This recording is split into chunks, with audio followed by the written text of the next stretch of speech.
नमस्ते। मेरी आवाज आ रही है आपको? तो मेरा नाम डॉक्टर उपदेश है और हम मुंबई में साई करुणा मिशन की एक संस्था चलाते हैं पिछले 25 साल से। और वैसे तो मैं मेडिकल डॉक्टर हूँ। मैंने 3 साल तक मेडिकल प्रैक्टिस की है एलोपैथी की। उसके बाद जब मुझे लगा कि शायद एलोपैथी की जो ट्रीटमेंट होती है उसमें काफ़ी बाधाएं होती है, काफ़ी लिमिटेशंस होती है, तो उसके बाद हमने निसर्ग उपचार शुरू कर दिया। नेचुरोपैथी, योगा, एक्यूप्रेशर ऐसे करके प्राणी healing, recce healing, vastu, astrology, काफ़ी सारे अलग अलग चिकित्साएं के ऊपर हमने रिसर्च किया। आज हम जो चर्चा करेंगे ये आभा मंडल के ऊपर हम बात करेंगे। कितनों को पता है आभा मंडल? Yes, aura? यस, बहुत कम लोगों को शायद मात्र में पता है, लेकिन हम इसकी आज अच्छे से चर्चा करेंगे। कितने लोगों ने अपने खून की जांच करवाई है या सोनोग्राफी या एक्सरे या एमआरआई करवाया है? कितने लोगों ने अपनी मेडिकल चेकिंग करवाई है? मुझे लगता है काफी लोगों ने मेडिकल चेकिंग करवाई है ना? हम मेडिकल चेकिंग करवाते क्यों हैं? इसका मेन उद्देश्य क्या होता है कि बीमारी को पहचानना कि कौन सी रोग है, कौन सी बीमारी है, और उस हिसाब से हमारे जो डॉक्टर है, जो आपके फैमिली फिजिशियन है, वो आपकी ट्रीटमेंट करते हैं, डायग्नोसिस करते हैं, और उसके बाद वो कहते हैं कौन सी दवाई देनी या कौन सी प्रकार की सर्जरी, ऑपरेशन आपके ऊपर करनी, राइट और? लेकिन क्या आप ये जानना पसंद करेंगे कि मुझे बीमारी क्यों होती है? उसका कारण क्या है, उसका मूल कारण क्या है? या बीमारी आने से पहले अगर आपको पता चले कि किसी ने अगर आपको कह दिया कि 6 महीने 1 साल के बाद आपको कोई बीमारी होने वाली है, तो क्या आप उसको रोक पाओगे कि नहीं? हाँ, रोक पाएंगे कि नहीं हम बीमारी को, राइट? हमें दवाइयाँ खाना अच्छा नहीं लगता, हमें ऑपरेशन, सर्जरी भी अच्छी नहीं लगती है। तो क्यों ना आज हम ये जानने की कोशिश करें कि हर बीमारी के पीछे एक कारण होता है, और अगर उस कारण को निकाल दें तो मुझे लगता है बीमारी भी निकल सकती है ना? उसको हम जड़ रूप से निकाल सकते हैं, ये भी एक हो सकता है। चलिए आप देखते हैं किस तरह से निकाल देते हैं। ये चित्र में आपको क्या समझ में आता है? ये देखा है कहीं? किस गीता का उपदेश थी? यस, क्या उपदेश मिला आपको? क्या साथ मिला है? कृष्ण ने अर्जुन को साथ दिया, आप तक क्या संदेश पहुंचा है, या आपने उसको किस तरह से लिया है? कर्म करने के लिए। बहुत अच्छा, यस, वेरी गुड। और बताइए, काफी लोगों ने गीता पढ़ी है। फल की इच्छा ना करें, राइट? और नीति पे चलना, वेरी नाइस। देखो, और केवल आत्मा और परमात्मा ही सत्य है। हाँ, आत्मा और परमात्मा ही सत्य है। बहुत बढ़िया। और हाँ हाँ, भगवान का बात है, वेरी नाइस। और योगः कर्मसु कौशलम। हाँ, योगः कर्मसु कौशलम। हाँ, आत्मा का परमात्मा से मिलन। आत्मा का परमात्मा से मिलन, बहुत बढ़िया, राइट। तो ये एक आकाशवाणी है, आकाशवाणी है कि नहीं? ये आकाशवाणी सिर्फ उस समय के लिए नहीं थी, ये आपके लिए, मेरे लिए, सबके लिए जन्मों जन्मों तक की एक आकाशवाणी है। अभी भी जो थोड़ी देर पहले हमने ध्यान की, मेडिटेशन किया था यहाँ पे, उसमें भी काफी ऐसे आकाशवाणी, काफी ऊर्जा शक्तियां निर्माण हुई, और उस ऊर्जा शक्ति को हम पकड़ने की कोशिश करेंगे। उसे ही कहते हैं आभा मंडल, उसे कहते हैं ऑरा साइंस। समझ आ रही कि नहीं? आभा मंडल का मतलब एक ऊर्जा है, इलेक्ट्रोमैग्नेटिक वेव्स। हमारे सबके अंदर दिमाग में क्या चल रहा है? विचार चल रहे कि नहीं? सोच चल रही है कि नहीं? थॉट्स चल रहे कि नहीं? सभी के अंदर। तो उससे कहते हैं इलेक्ट्रिकल थॉट्स। करंट सा जाता है विचारों में, और उस विचार के साथ भाव जब जुड़ते हैं तो उसे कहते हैं चुंबक शक्तियां, मैग्नेटिक वेव्स कहते हैं। समझ में आ रहा है? तो हमारे पास दो शक्तियां हैं, एक इलेक्ट्रिकल शक्तियां हैं और एक चुंबकीय शक्तियां हैं, मैग्नेटिक शक्तियां हैं। दोनों को जब हम मिलाते हैं इसे कहते हैं इलेक्ट्रोमैग्नेटिक ऑरा, आभा मंडल कहते हैं। यहाँ पे आप फोटो पे देख सकते हो एक संत साधु ध्यान तपस्या साधना कर रहे हैं। समझ आ रहा है? अब यहाँ पे भी हाथों में कुछ ऊर्जा शक्तियां देख सकते हो, आभा मंडल। ये शरीर के इर्द गिर्द भी देख सकते हो, आभा मंडल की ऊर्जा शक्ति होती है ना? इसका मतलब दुनिया में जितनी भी चीजें हैं हर एक में ऊर्जा होती है कि नहीं? हर एक में एक आभा मंडल होती है। हम जो मोबाइल का इस्तेमाल करते हैं उसमें भी एक आभा मंडल है, उसमें भी एक ऊर्जा शक्ति होती है। Is it right? आप मुझे ये बताइए कि इसमें सकारात्मक और नकारात्मक को कैसे पहचानें? सकारात्मक ऊर्जा शक्ति क्या होती है और नकारात्मक क्या होती है? अच्छे विचार सकारात्मक होते हैं। अच्छे विचार, बहुत बढ़िया, अच्छे विचार सकारात्मक होते हैं और नकारात्मक होते हैं। अब मुझे बताइए उसकी पहचान कैसे करें? अब थोड़ी देर पहले आपने कहा जो भी करता है वो भगवान करवाता है, भगवान करते हैं। सही बात है? तो इसका मतलब नकारात्मक ऊर्जा शक्ति फिर कौन निर्माण करता है? भगवान करते हैं या हम करते हैं? हाँ, अब यहाँ पे देखो बहुत बड़ी बात है कि हम सब कुछ भगवान पे नहीं छोड़ सकते, हम सब कुछ कर्मों पे नहीं छोड़ सकते।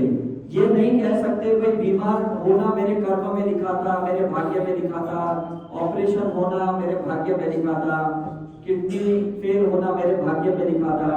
हम ऐसे नहीं कह सकते हैं, समझ में कि नहीं? आपके भाग्य में 30% है, 70% आपके हाथ में है, 70% चीजें आपके हाथ में है। आपके हाथ में क्या है? आपके अपने विचार, आपकी अपनी भावनाएं, आपका उद्देश्य, आपका इंटेंशन, ये सब किसके हाथ में है? मुझे बताओ। अपने हाथ में है। तो हम ऐसा नहीं कह सकते कि नकारात्मक सोच भी भगवान ही मुझे देता है, कह सकते हैं ऐसे? नहीं कह सकते, बिल्कुल नहीं कह सकते। तो कहां पे फर्क है? भगवान तो सब सकारात्मक ही शक्तियां देते हैं, सकारात्मक विचार देते हैं, क्यों हमारे अंदर नकारात्मक विचार आते हैं, ये जानने की आज हम कोशिश करेंगे। और उस नकारात्मक विचार और नकारात्मक भाव से हमारे शरीर पे उसका क्या प्रभाव गिरता है, ये हम देखेंगे करके। समझ में आ रहा है कि नहीं? तो कोई मुझे बता सकता है कि अगर भगवान सकारात्मक दे रहे हैं तो इंसान नकारात्मक क्यों सोचता है? परिस्थितियों बस। वेरी गुड, परिस्थितियों और स्वार्थ के लिए। सबसे बड़ा स्वार्थ, जिसको हम इंग्लिश में कहते हैं सेल्फिश नेचर, मतलब हम अपने स्वार्थ के लिए हम कुछ भी झूठ बोलते हैं, कुछ भी हम खाना खाते हैं और हम अपने ही मन को बिगाड़ते हैं, शरीर को बिगाड़ते हैं और हम ही रोगी होते हैं और हम ही दवाइयां खाते हैं। समझ आ रहा है कि नहीं? राइट? तो यहाँ पे बहुत अच्छी बात हमें समझ में आई है कि ये जो एक आभा मंडल है, ये ऊर्जा है, ये हम ही निर्माण करते हैं और कोई निर्माण नहीं करता है। राइट? एक साधन है यहाँ पे, इसे ऑरा रॉड कहते हैं। ये एक लकड़ी है। साउथ में, दक्षिण भारत में ये लकड़ी के जरिए माध्यम से देखते हैं पानी कहाँ पे है। शायद आपके यहाँ पे भी कोई इस्तेमाल करते होंगे पानी को ढूंढने के लिए, है कि नहीं? राइट? तो हम भी डॉक्टर लोग होते हैं ना, हमारे पास भी ये ऐसी रॉड है, छड़ी है, और इससे हम ये पता लगाते हैं कि इंसान का आभा मंडल कितना सकारात्मक है और कितना नकारात्मक है। ये हम चेक करते, जांच करते हैं। जिसकी सोच नकारात्मक है उसका आभा मंडल नकारात्मक है, उसकी ऊर्जा नकारात्मक है और उसके शरीर के अंदर भी रोग निर्माण होते हैं। और रातों रात निर्माण नहीं होते, 3 महीने, 6 महीने, 1 साल लगते हैं रोग को निर्माण करने में। समझ में आ रहा है कि नहीं? जब हम एक दूसरे के बारे में नकारात्मक चर्चाएं करते हैं ना, तब ये बीमारियां हमारे अंदर उतरते जाती है। जब अपने बारे में भी हम नकारात्मक सोचते हैं तो ये सब लाल कलर की ऊर्जा हमारे अंदर जाती है। सकारात्मक सोचते हैं तो हरे कलर की, नीले कलर की ऊर्जा हमारे अंदर जाती है। तो हर समय विचार चलते हैं। अमेरिका में इसकी एक संशोधन हुई, रिसर्च हुई। वो कहते हैं कि एक दिन के अंदर 60,000 विचार आते हैं, 60,000 थॉट्स आते हैं हमारे अंदर, और उसमें 90% नकारात्मक सोच होती है। 54,000 नकारात्मक हमारे विचार चलते हैं रोज के रोज हमारे अंदर। तो ये नकारात्मक विचार सोच जो चलते हैं ये कहां जाते हैं? हमारे शरीर के अंदर उतरते जाते हैं ग्रेविटेशनल फोर्स की वजह से। हमने सुना है ना कि एप्पल को ऊपर फेंकते तो क्या होता है, क्यों नीचे आता है? हाँ, जिसे हम ग्रेविटेशनल फोर्स कहते हैं। तो जब विचार यहाँ चलते हैं तो ये फोर्स के जरिए नीचे उतरते हैं। इसे कहते हैं न्यूरो ट्रांसमिशन। हमारे मस्तिष्क के जरिए, हमारे ब्रेन के जरिए ये विचार सारे शरीर के अंदर उतरते हैं। अब किसी को जॉइंट्स के जोड़ों के प्रॉब्लम होते हैं, किसी को दमा के प्रॉब्लम होती है, किसी की ये नकारात्मक विचार हृदय में उतरते हैं तो हार्ट के प्रॉब्लम होते हैं, किसी के नकारात्मक विचार पेट में जाते हैं तो कब्ज निर्माण होते हैं, अल्सर होता है, कैंसर तक हो जाता है। किसी के नकारात्मक महिलाओं के विचार बहुत नीचे तक जाते हैं तो यूट्रस में फाइब्रॉइड हो जाता है, गांठें बन जाती है। समझ आ रहे कि नहीं? तो भगवान को आपको रोग देने में कोई इंटरेस्ट नहीं है। भगवान नहीं चाहता कि आप बीमार रहो, लेकिन ये नकारात्मक सोच के वजह से, नकारात्मक भाव के वजह से हम बीमार पड़ते हैं। आप कितनी भी दवाइयां खा लो, कितने भी ऑपरेशन करवा लो, अगर आपकी सोच अभी भी नकारात्मक है तो कुछ दिन के बाद फिर से आपके शरीर में एक नया रोग निर्माण करेगा। या तो वही रोग निर्माण होगा या तो दूसरा रोग आएगा। समझ में आ रहा है कि नहीं? अब यहाँ देखो क्लियर समझ में दिख रहा है कि किस तरह से हमारी सोच में हमारे विचार निर्माण होते हैं, आभा मंडल तैयार होता है। तो सिर्फ नकारात्मक सोच आपके शरीर में रोग निर्माण नहीं करता है, आपके घर के सदस्यों के अंदर भी वो नकारात्मक भाव जाते हैं, तरंगे जाते हैं, ऊर्जाएं जाती हैं। तो इसका जिम्मेवार कौन है? हम स्वयं हैं। समझना है कि नहीं? हम कहेंगे नहीं ये वास्तु का दोष है, ये ग्रह मेरे बहुत कमजोर है, ये शनि का दोष मेरे ऊपर है, ये कर्मों का दोष है, ये काल सर्प दोष है, ये पितृ का दोष है। ये सारे दोष हमने ही अंदर निर्माण किए हैं और हम ही उसकी तरंगे बाहर फेंकते हैं और अपने घर के ऊर्जा को नकारात्मक करते हैं, अपने वास्तु को खराब करते हैं।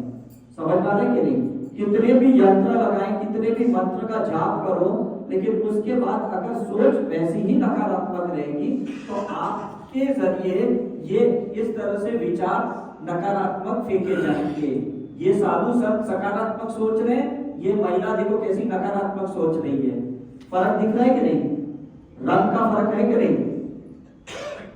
इसको आभा मंडल कहते हैं, ऑरा कहते हैं, ऑरा साइंस कहते हैं। समझ में आ रहा है कि नहीं?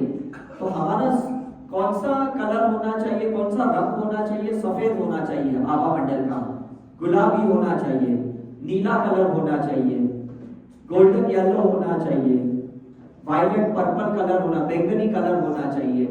समझ में आ रहा है कि नहीं? लाल कलर या ब्राउन कलर, काला कलर, ग्रे कलर हमारे आभा मंडल में नहीं चाहिए। आप समझ में आ रहे हैं फर्क क्या है करके? तो जितना नकारात्मक हम अपने बारे में सोचते हैं या लोगों के बारे में सोचते हैं तो हमारे ग्रहों में ही नकारात्मक तरंगे निर्माण होती है। और सिर्फ आपके नहीं, हर इंसान जैसी ऊर्जा निर्माण करता है अपने अंदर, जिसको अचेतन मन का आभा मंडल कहते हैं, वो उसी तरह से चेतन मन निर्माण करता है, उसी तरह से वो तरंगे फेंकते रहता है पूरे घर में, है ना? अगर हम ये सरस्वती माँ का जाप करेंगे तो सरस्वती माँ का आभा मंडल हमारे इर्द गिर्द आएगा और बुद्धि आएगी। हम समझ में आ रहा है कि नहीं? कृष्ण का हरे रामा हरे कृष्ण का जाप करेंगे तो कृष्ण भगवान के आभा मंडल की ऊर्जा हमारे अंदर आएगी। हमारे सांसों के साथ जरिए इस आभा मंडल को फैलाते जाएंगे। लेकिन हम कितनी भक्ति करते हैं मुझे कहिए? दिन में आधा घंटा भक्ति करते हैं, 1 घंटा पूजा पाठ, 2 घंटे, उससे ज्यादा पूजा पाठ भक्ति हम नहीं करते, 2 घंटे या 3 घंटे से ज्यादा नहीं करते। बाकी के 21 घंटे हम नकारात्मक सोच के साथ रहते हैं। आप समझ में आ रहा है कि नहीं? फिर हम किसको दोषी ठहराएं? नेताओं को दोषी ठहराएं या पिछले जन्मों के कर्मों को दोषी ठहराएं, किसको ठहराएं? किसी को ठहरा नहीं सकते। हमारा ही विचार हमें तकलीफ दे रहा है और किसी का नहीं दे रहा है करके। तो आपको आज यह समझना है कि विज्ञान ने ऐसे बहुत से मशीन बनाए हैं जिस मशीन के जरिए हम हर अवयव का चेकिंग कर सकते हैं, ऑर्गन की, सिस्टम की चेकिंग कर सकते हैं और इसमें देख सकते हैं कौन सा नकारात्मक सोच विचार कौन से हृदय को तकलीफ दे रहा है, किडनी को तकलीफ दे रहा है। समझ आ रहा है कि नहीं? किसी को कमर के दर्द है, किसी को सर में दर्द है, किसी को माइग्रेन है, किसी को दमा की तकलीफ है, किसी को बवासीर की तकलीफ है। ये बीमारी आई कहां से? कभी आपने सोचा है? ये बीमारी हम खुद पैदा करते हैं। बचपन से लेके बुढ़ापे तक जितने भी रोग हमारे शरीर में निर्माण होते हैं, चाहे वो असाध्य रोग है, इनक्यूरेबल डिजीज है, सारे हम ही उसको निर्माण करते हैं। और उसका निर्माण करने वाला एक ही है, उसे हम कहते हैं माइंड एंड ब्रेन। समझ में कि नहीं? सोच और मस्तिष्क। ये देखो यहां पे दिख रहा है, अब दिख रहा है कि नहीं यहां पे? तो आपको करना क्या है? आपको सोच सकारात्मक करनी है। कैसे सोच सकारात्मक करेंगे? व्यायाम करके, प्राणायाम करके, कपालभाति करके, भस्त्रिका करके, योगा करके। समझ में आ रहा है कि नहीं? जितनी भी धार्मिक और आध्यात्मिक चिकित्साएं हैं वो सारी चीजें आपको अपने शरीर में नहीं उतारनी है, सिर्फ मन में उतारनी है, अपने जीवन में उतारनी है, अपने संस्कारों में उतारनी है। ऐसा मत कहिएगा कि नहीं मुझे तो पूरा गीता का सार पता है, सारे पाठ पता है, राम के बारे में पता है, कृष्ण के बारे में पता है। पता सबको है, उदाहरण की तरह ये महत्व का है। समझ आ रहे कि नहीं? हम अपने बच्चों के बारे में भी बातें जब बोलते हैं कि मेरा बच्चा नालायक है, गधा है, पढ़ाई नहीं करता है, उल्लू है, हम ऐसी जब बातें करते हैं ना, तो वही नकारात्मक ऊर्जा उस बेचारे बच्चे के अंदर जाती है और भविष्य में उसे डिप्रेशन, एंजाइटी, ये सारी जो बीमारियां हैं ना बच्चे के अंदर, वही बीमारियां हम उसके अंदर निर्माण करते हैं। तो हम जैसे जैसे सकारात्मक सोचेंगे तो वो बच्चा भी सकारात्मक होएगा।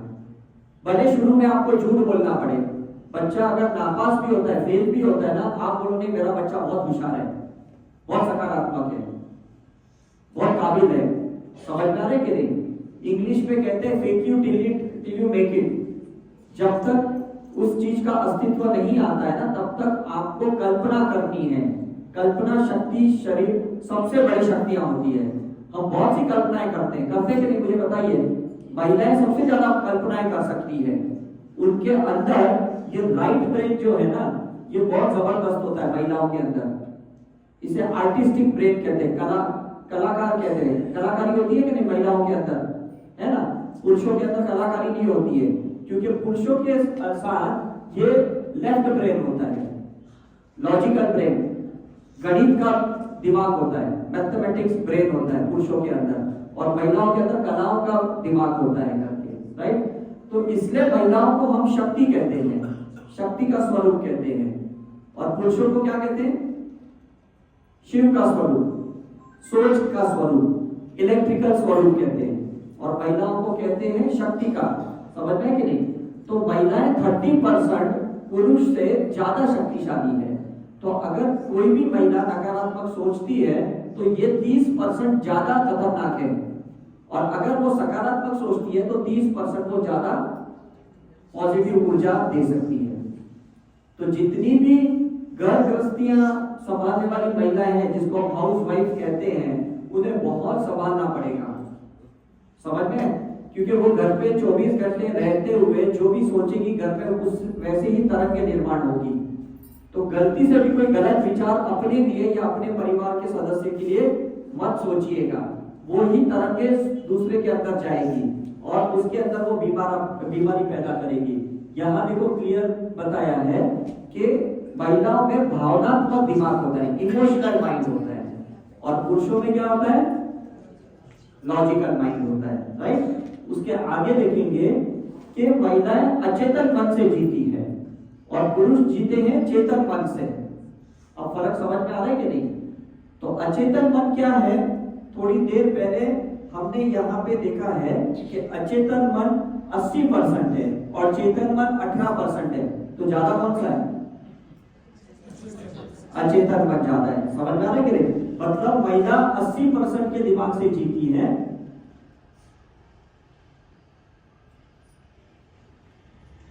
80% दिमाग से जीती है। यहां पे हमने देखा ये अचेतन मन 80% और पुरुष जीते 18%, 18% के माइंड से जीते। समझे? इसलिए महिलाओं को शक्ति कहते हैं। महिलाओं की सोच बहुत प्रबल होती है ना? वो एक बार मंत्र को चैंट करेगी तो वो 10 गुना ज्यादा शक्ति देगी पुरुषों के काबिल में, राइट? लेकिन क्या होता है कि हम जितनी भी नकारात्मक सोच करते हैं वैसी आभा मंडल ऊर्जा तरंगें निर्माण होती है और ग्रंथियों में तकलीफें होती है। ग्रंथियों का मतलब थायराइड, पता है ना आपको? हार्मोन्स जिसको कहते हैं। तो मासिक में तकलीफ होती है महिलाओं की। क्यों तकलीफ होती है? ज्यादा पेन क्यों होता है? क्योंकि उसकी सोच के साथ भाव भी नकारात्मक है, तब उसको तकलीफें होती है। लेकिन अगर आप सकारात्मक सोचते हो तो कभी मासिक में तकलीफ नहीं होगी, कभी मिसकैरेज नहीं होगा, कभी भी 9 महीने प्रेगनेंसी में कभी आपको प्रॉब्लम नहीं होगी अगर महिला सकारात्मक सोचती है। अब समझ में आ रहा है कि नहीं? राइट? पैसों के बारे में अगर ज्यादा नकारात्मक सोचेगी तो लक्ष्मी भी नहीं आएगी। तो कभी भी नकारात्मक सोचने से पहले आप ये देखना कि आपके घर में वातावरण आप कैसे निर्माण करते हो। ये बहुत महत्व की बात है। इसलिए हम बेटी को लक्ष्मी कहते हैं, बहू को लक्ष्मी कहते हैं कि नहीं? क्योंकि लक्ष्मी ऊर्जा लाती है, शक्तियां लाती है करके। ये बहुत महत्व की बात है।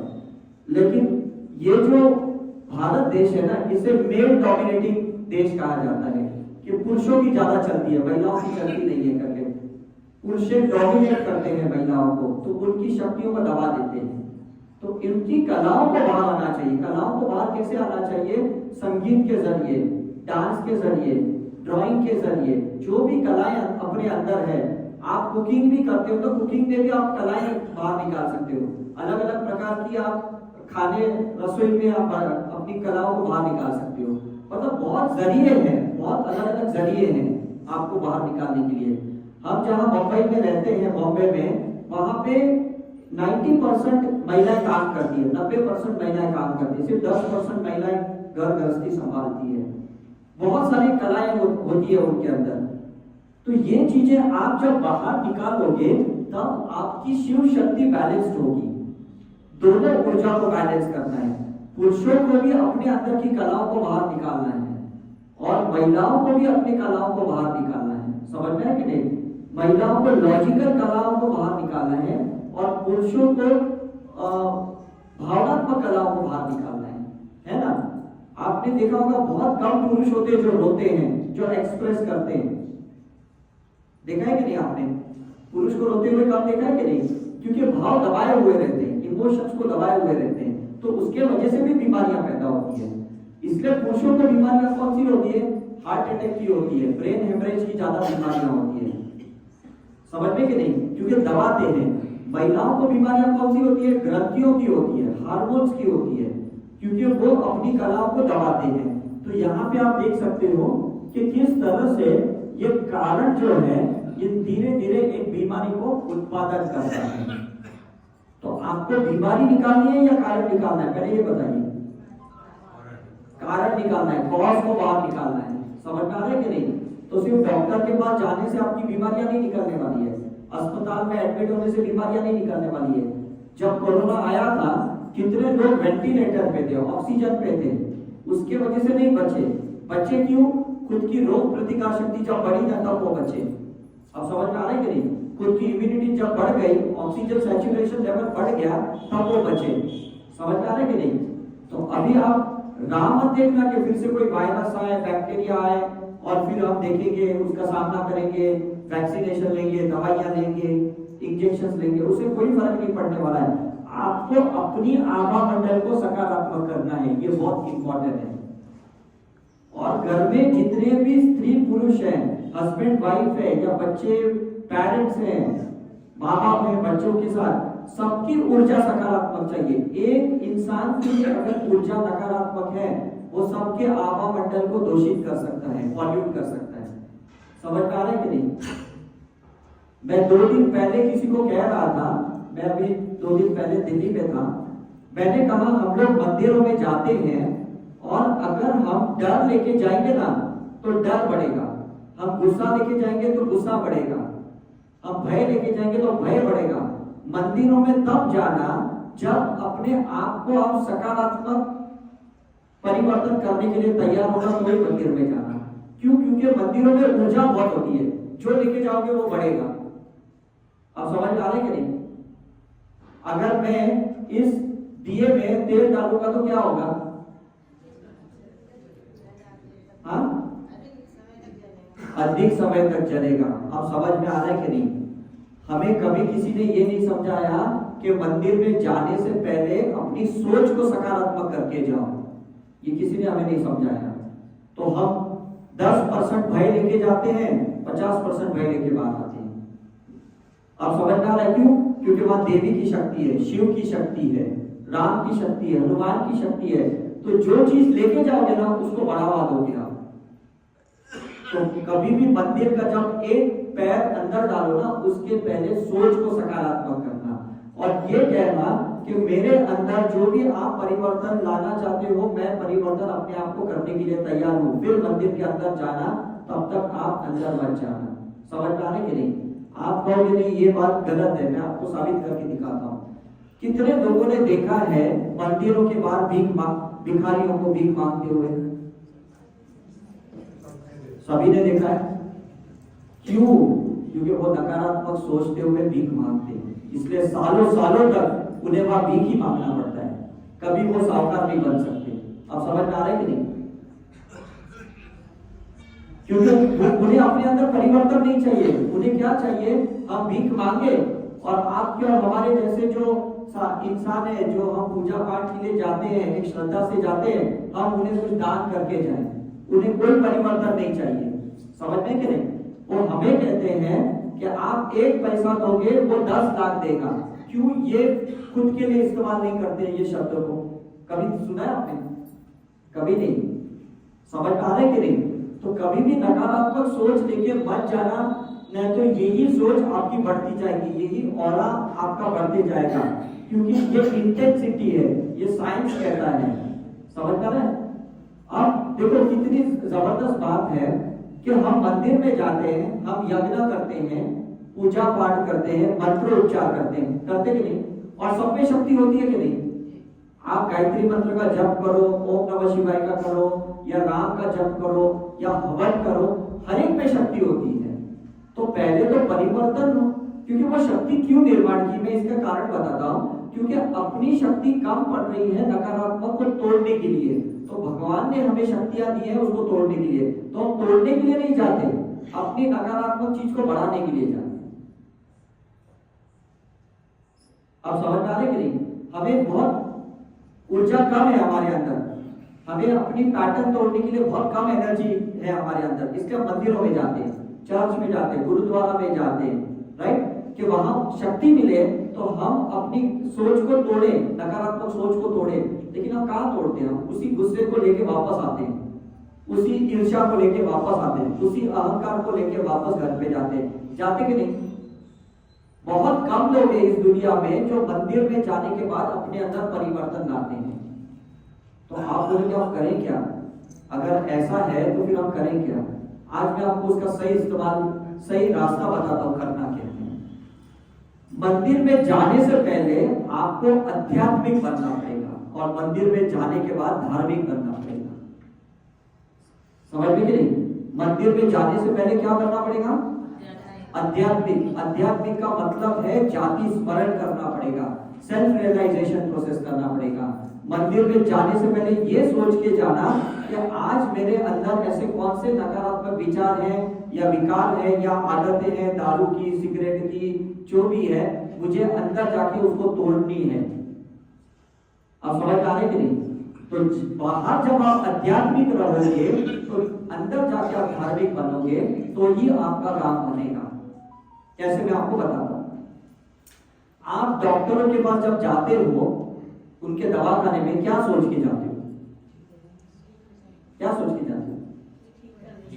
बस ये सोच के जाते हो कि नहीं कि मुझे ठीक होना है करके? समझ में आ रहा है कि नहीं? तो जब आप अच्छी सोच लेके जाओगे ना तो डॉक्टर उसका अच्छा निदान करेगा, अच्छी दवाई देगा। लेकिन अगर आप मंदिर में जाने से पहले ये नहीं सोचोगे कि मुझे अपने दिमाग को ठीक करना है, मुझे अपने शरीर को ठीक करना है, मुझे अपने कर्मों को ठीक करना है, मुझे अपने नकारात्मक भाव को ठीक करना है, तो अंदर कोई ठीक नहीं करेगा। आपको ही पहले अंदर सोच के जाना होगा। आप समझ आ रहे कि नहीं? बच्चा अगर स्कूल में जाता है ये सोच के कि मुझे पढ़ लिख के कुछ अच्छा बनना है, तो ही टीचर मदद कर पाएगी कि नहीं? समझ में आए कि नहीं? बच्चा अगर सोचेगा अंदर कितनी भी अच्छी पढ़ाई हो, मुझे तो पढ़ना नहीं है, तो अंदर कौन क्या उसकी मदद कर सकता है? कोई कर सकता है? मुझे बताओ, कोई नहीं कर सकता है। तो पहले आपको क्या करना होगा? हाँ, सकारात्मक सोच, और आपको आध्यात्मिक बनना है, अंदर जाके धार्मिक बनना है। आप समझ में आ रहे कि नहीं? महाभारत जब खत्म हुई थी ना, तो खत्म होने के बाद कृष्ण भगवान ने सभी 5 पांडव को कहा कि हमने कर्म तो किया, लोगों को मारा तो है, अब क्षमापना करनी है, अब फॉरगिवनेस करनी है। तब जाके सारे ज्योतिर्लिंग पे हो गए। तो पहले सोच के गए थे ना कि हमें माफी मांगनी है सारे उन करोड़ों लोगों से, या जिनको भी मारा है, जिनकी भी हत्या हमारे हाथों से हुई है, उनके लिए हमें माफी मांगनी है। तब जाके वो गए कि नहीं? आप समझ आ रहे कि नहीं? तो पहले संकल्प करो, पहले निश्चय करो कि मुझे मंदिर में जाना क्यों है, मुझे गुरुद्वारा में जाना क्यों है, पहले ये संकल्प करो। उसके बाद अंदर जाना, उसके बगैर मत जाना। ये बात ठीक हो गई? इतनी समझ में आ गई? अब मैं आपको दूसरी बात बोलता हूं। कितने लोग उपवास करते हैं?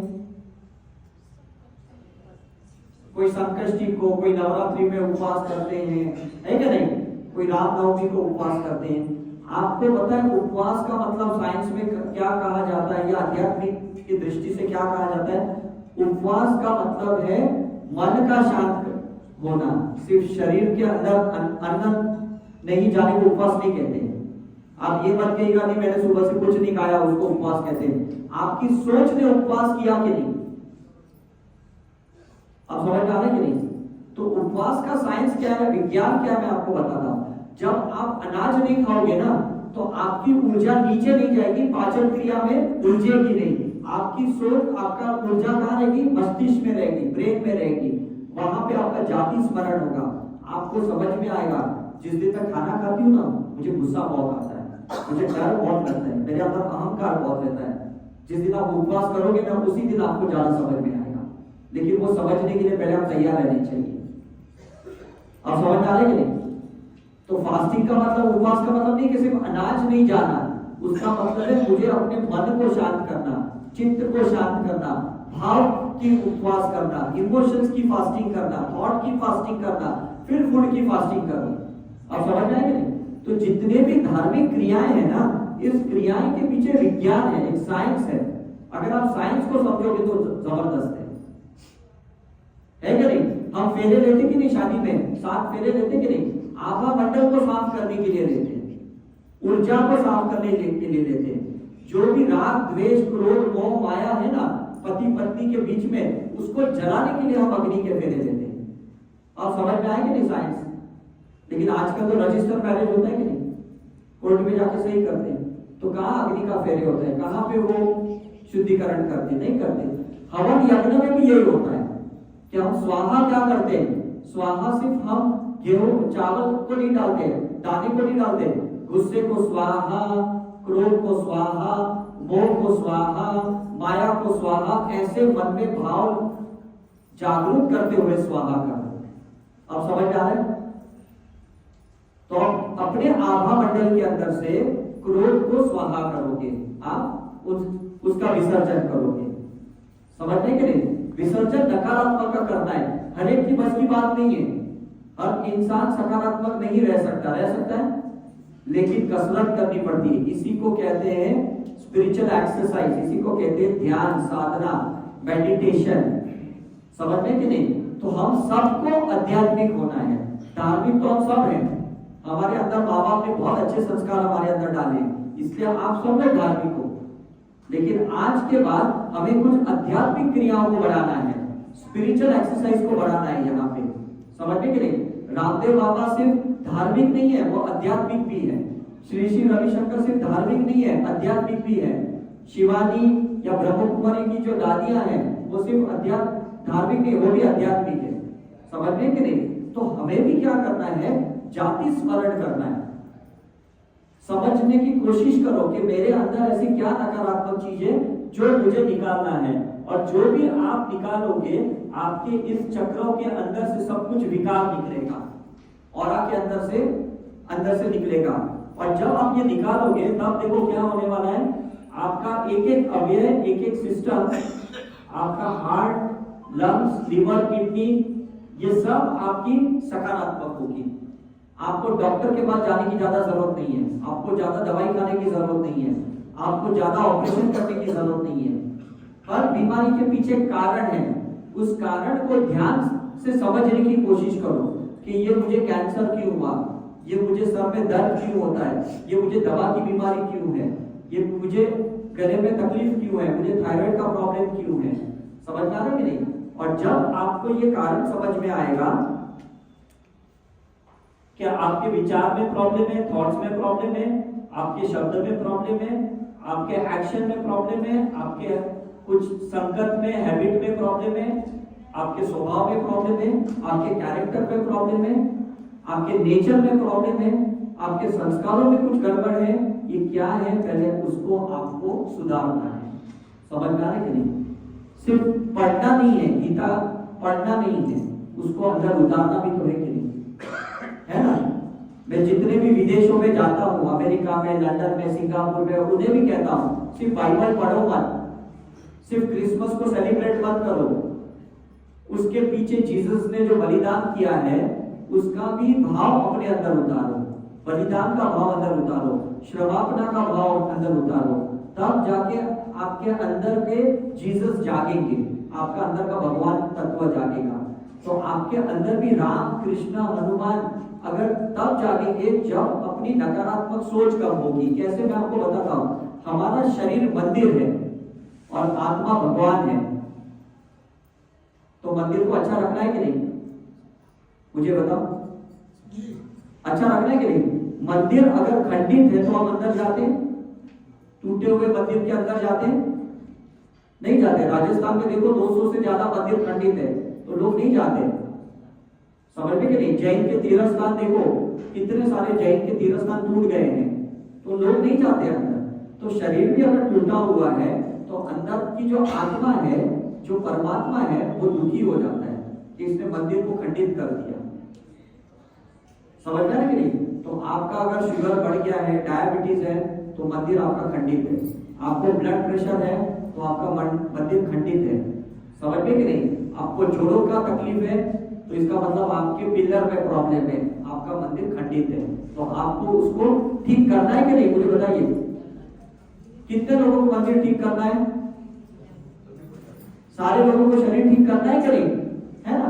तो जब ये आप ठीक करोगे तो आप देखो आगे क्या होता है।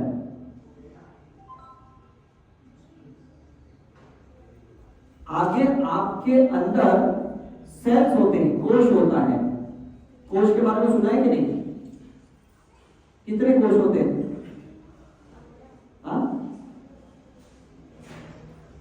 अन्नमय कोश कितने सारे सुना है कि नहीं? प्राणमय कोश है ना? तो ये सारे जो कोश होते हैं, हम पंच महाभूता से बने। किस चीज से बने? मंदिर को ठीक करने के लिए क्या करना है, अभी मैं आखिरी में आपको बताता हूँ। हमारा शरीर बना है पंच महाभूता से, 5 एलिमेंट से बना है। तो मंदिर में देखना है कि कौन सा तत्व हमारा बिगड़ा हुआ है। पृथ्वी तत्व बिगड़ा है, जल हमारे अंदर बिगड़ा हुआ है, अग्नि बिगड़ा हुआ है, वायु बिगड़ा हुआ है, या आकाशीय तत्व बिगड़ा हुआ है। उसको जानने की कोशिश कीजिए। ये बैक्टीरिया, वायरस, पैरासाइट, इसको जांच करने की कोशिश मत कीजिए। ये तो हमारे जैसे मेडिकल साइंस ने इसको निर्माण किया है। असल में ये कोई बीमारी का रोग का कारण नहीं है। जीव जंतु तो दुनिया में कितने घूमते कि नहीं? आपके शरीर के अंदर भी कितने हैं, वातावरण में कितने हैं, वो कारण नहीं है, वो दोषित नहीं है। हमारे अंदर जो पंच महाभूता है उसको हमें सकारात्मक करना है। बड़े बड़े ऋषि मुनि, संत, साधु उसी को अच्छा करते हैं। अब समझ में आ रहा है कि नहीं? वो क्यों कभी बीमार नहीं पड़ते ऋषि मुनि, साधु, संत? क्योंकि वो अपने हर सेल के अंदर जो भी नकारात्मक रहता है उस नकारात्मक ये ब्लैक कलर को ये सकारात्मक करते हैं, उसको हम डीएनए कहते हैं मेडिकल साइंस में। समझ पा रहे कि नहीं? डीएनए कहते हैं मेडिकल साइंस में। तो अगर आपका पंच महाभूता में से कोई भी एक तत्व बिगड़ा हुआ है तो आपके डीएनए में ये नकारात्मक ऊर्जा होगी और वही बीमारी का कारण है। तो आज हमने क्या देखा? सोच एक कारण है, नेगेटिव थॉट दूसरा, नकारात्मक भाव हमारे दूसरे कारण है, तीसरा अन्न अनाज हम क्या खाते हैं ये हमारा कारण है, चौथा हमारा शरीर की व्यायाम कितनी है, कसरत कितनी है ना, हम कितने चलते फिरते हैं, भाग दौड़ करते हैं, कितनी कैलोरीज बर्न करते हैं, कितने एक्शन लेते हैं, ये चौथा कारण है। पांचवा जो कर्मों का कारण जो हमने पहले बात की, समझ में है कि नहीं? तो कर्मों को सुधारने के लिए पहले मंदिर को सुधारना पड़ेगा, कर्मों को सुधारने के लिए विचारों को सुधारना पड़ेगा। तो सिर्फ पूजा पाठ से नहीं होगा, हमें आध्यात्मिक बनने से होगा। सिर्फ धार्मिक बनने से मंदिर ठीक नहीं होने वाला। आप बोलो मैं 2-3 घंटा पूजा पाठ करती हूँ और आपको अगर बीमारियां हैं तो इस पूजा पाठ का फायदा क्या हुआ? ये मुझे बताओ, कोई फायदा है? कोई फायदा नहीं है। तो ये जो भी चीजें हैं आपको धीरे धीरे सकारात्मक करती है, जिसे हम कहते हैं फोटोन, इसे कहते हैं लाइट। हमारे देखो आभा मंडल कितना जबरदस्त है और हमारे अंदर कितने अलग अलग प्रकार के आभा मंडल है। इसलिए मैंने कहा कि ये बाहर का जो दिखता है ना स्पिरिचुअल ऑरा 1, 2, 3, इसे कहते हैं आध्यात्मिक आभा मंडल, स्पिरिचुअल ऑरा। अब तक हम क्या थे? धार्मिक इंसान थे, धार्मिक प्रवृत्ति के इंसान थे, पूजा पाठ धर्म करते थे, क्रियाएं करते थे। आज से हम क्या करेंगे? कुछ आध्यात्मिक क्रियाएं करेंगे, कुछ ध्यान करेंगे, कुछ व्यायाम करेंगे, योगा करेंगे, प्राणायाम करेंगे, हीलिंग करेंगे। जो भी सकारात्मक आध्यात्मिक क्रियाएं हैं जिसको कहते हैं जाति स्मरण, जो बुद्धा ने किया, महावीर ने किया, समझ में आ रहा है कि नहीं? जो राम ने किया, कृष्ण ने किया, हनुमान ने किया, ये लोग भी मोक्ष में क्यों गए? इनको निर्वाण प्राप्त क्यों हुआ? क्योंकि इन्होंने धार्मिक के साथ आध्यात्मिक क्रियाएं भी की थी। अब समझ में आ रहा है? और आध्यात्मिक क्रिया के लिए हमें पंडित पुरोहित की जरूरत नहीं है, हमें अपने हिसाब से करनी है। हम खुद अपने पंडित हैं, खुद अपने गुरु हैं, खुद अपने टीचर हैं, खुद अपने मास्टर हैं, क्योंकि आपको ही पता है आप क्या नकारात्मक कर्म कर रहे हो। पता है कि नहीं? हम सबको पता होता है मैं कहाँ झूठ बोल रहा हूँ, कहाँ झूठ बोल रही हूँ, कहाँ मैं मेरी सोच नकारात्मक है। तो उसके लिए कौन से आपको बाहर से गुरु की जरूरत है? मुझे बताओ, गुरु की जरूरत कहाँ है? आपको दिशा दिखाने के लिए। लेकिन चलना किसको है? चलना किसको है? स्वयं को चलना है। स्वयं को चलना ही आध्यात्मिक कहते हैं। अब समझ में आ रहा है कि नहीं? जब आप चलोगे सकारात्मक रास्ते पे तभी आप आध्यात्मिक बनोगे।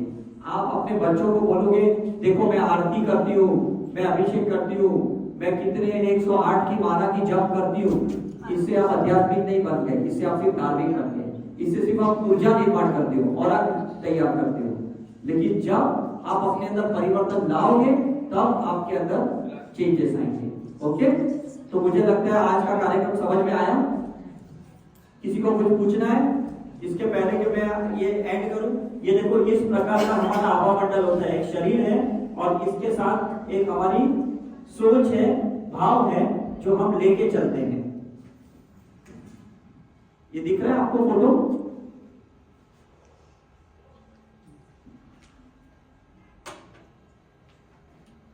देखा आपने? हर इंसान के साथ ऐसी एक ऊर्जा शक्ति होती है और जब तक उस आभा मंडल ऊर्जा शक्ति को आप सकारात्मक नहीं करते हो, ये नकारात्मक हमारे साथ चलने वाली है। समझ में है कि नहीं? थोड़ा हम उसको और बड़ा करते हैं। अब दिखाई दे रहा है? ये पीले के साथ ग्रे कलर है। ग्रे कलर का मतलब है कि धार्मिक शक्तियां का मतलब येलो, पीला, और उसके साथ जो नकारात्मक है, सोच है, ये ग्रे कलर का है। तो ये निकालना जरूरी अवश्य है कि नहीं? है ना? तो संकल्प करो आज यहां जाने से पहले कि मैं अपने अंदर परिवर्तन लाऊंगी। दूसरों के अंदर परिवर्तन लाने की कोशिश मत करो, व्यर्थ है। भगवान ने कभी आपको नहीं कहा कि नीचे जाके 10 आदमी को सुधार के आना, कभी कहा है आपको? कोई लेटर दिया क्या आपको? कोई पर्ची दिया आपको? पर्ची दिया? मुझे भी तो नहीं दिया। इसलिए मैं आपको सुधारने के लिए नहीं आया हूं, मैं सिर्फ जगाने के लिए आया हूं। आप ये मत सोचिएगा कि मैं यहाँ पे आया हूं तो आपकी बीमारी लेके जाऊंगा। कुछ नहीं कर सकता हूं मैं भी आपके लिए, मैं भले कितना भी बड़ा डॉक्टर हूं। समझ आ रहे कि नहीं? आपको मैं सिर्फ सही रास्ता दिखा सकता हूं, उस रास्ते पे, उस पथ पे आपको चलना है। आहार विहार विचार व्यवहार जहां पे भी गलत है उसको सुधारने की कोशिश करो। जो चीज आज आपके साथ है कल भी वही रहेगी अगर आपने उसके अंदर परिवर्तन नहीं लाया। हमने तो पुनर्जन्म के ऊपर भी बहुत अभ्यास किया है, 7-8 हजार लोगों का पुनर्जन्म किया है, पास्ट लाइफ रिग्रेशन। हमने देखा है जैसे बीमारी से लोग मरते हैं ना, वही ऊर्जा, वही विचार लेके, वही संस्कार लेके वापस उनका जन्म होता है, कोई फर्क नहीं होता है। यहाँ पे देखो, जो हमारा ये पास्ट है राइट में, यही हमारा फ्यूचर है लेफ्ट में, कोई फर्क नहीं होता है। तो हमें अपनी पैटर्न तोड़नी है, हमें अपने नकारात्मक विचारों को तोड़ना है, उसके अंदर सकारात्मक परिवर्तन लाने हैं। समझ आ रहा है?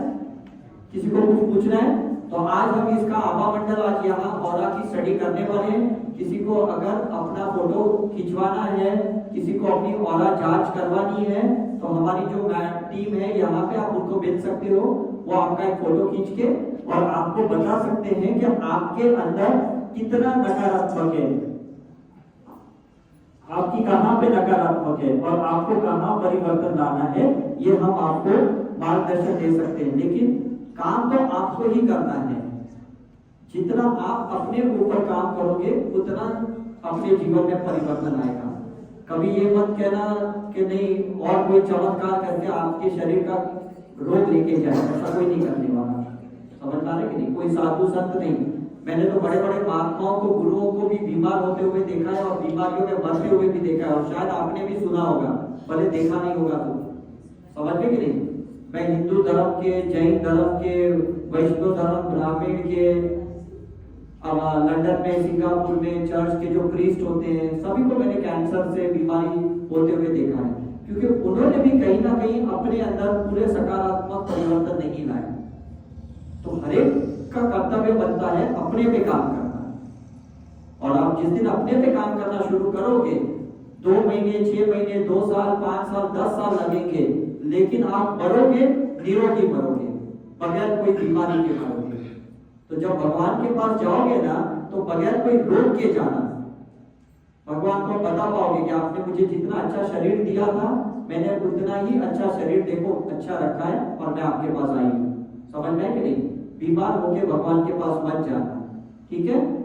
सो धन्यवाद, आपने इतना अच्छा समय दिया, इतना सहकार दिया और आप मुझे बुलाए, बिकॉज हमारा तो कर्तव्य है कि हम आपकी आंखें खोलें। पिछले 25 साल से हम ये कर रहे हैं। साई करुणा मिशन की यूट्यूब चैनल है, डॉक्टर उपदेशा, आप टाइप करोगे तो बहुत सारे यूट्यूब पे 1000 से ज्यादा लेक्चर हैं।